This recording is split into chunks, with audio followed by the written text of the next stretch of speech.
എല്ലാവർക്കും നമസ്കാരം. ഇന്നത്തെ ടോപ്പിക് എന്ന് പറയുന്നത് supervise the work of others. ഇപ്പോൾ കഴിഞ്ഞ ദിവസങ്ങളിൽ നമ്മൾ കണ്ട വീഡിയോയുടെ ഒരു തുടർച്ചയാണ് എന്ന് വേണമെങ്കിലും പറയാം.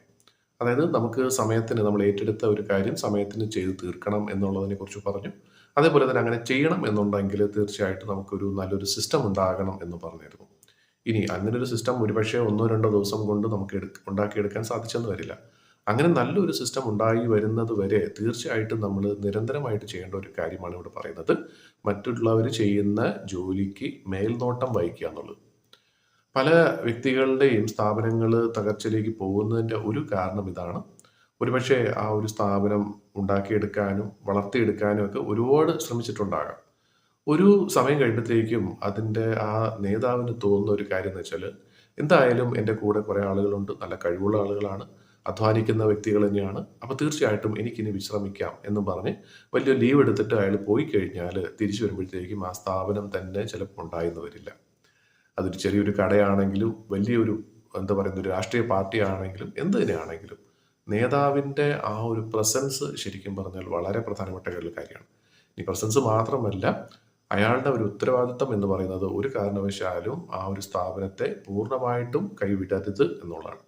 ഇനി അങ്ങനെ കൈവിടണം എന്നുണ്ടെങ്കിൽ തീർച്ചയായിട്ടും അവിടെ നല്ലൊരു സിസ്റ്റം ഉണ്ടാകണമെന്ന് വെച്ചാൽ അയാളുടെ അഭാവത്തിലും അതിനെ അതേപോലെ തന്നെ അല്ലെങ്കിൽ അതിനേക്കാളും നല്ല രീതിയിൽ മുന്നോട്ട് കൊണ്ടുപോകാൻ പറ്റുന്ന വ്യക്തികളോ അവിടെ ഉണ്ടാവണം.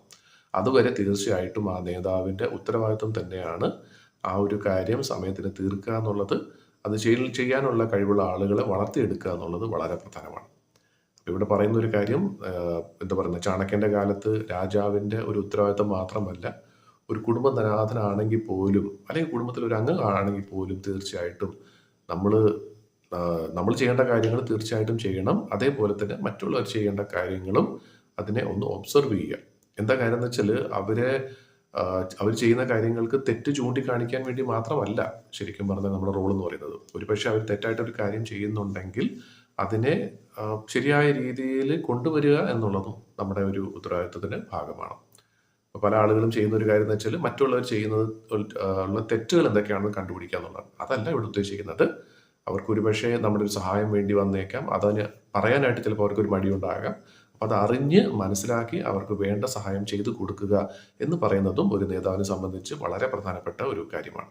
അപ്പോൾ ഈ രീതിയിൽ നമുക്ക് എല്ലാവർക്കും ഒന്നിച്ച് ഒരു ടീമായിട്ട് തന്നെ മുന്നോട്ട് പോകാം. അങ്ങനെയാണെന്നുണ്ടെങ്കിൽ ഏത് സ്ഥാപനവും നമുക്ക് നല്ല ഒരു രീതിയിൽ വളർത്തിയെടുക്കാൻ സാധിക്കും. അങ്ങനെ സാധിക്കട്ടെ എന്ന് ആശംസിക്കുന്നു. നമസ്കാരം.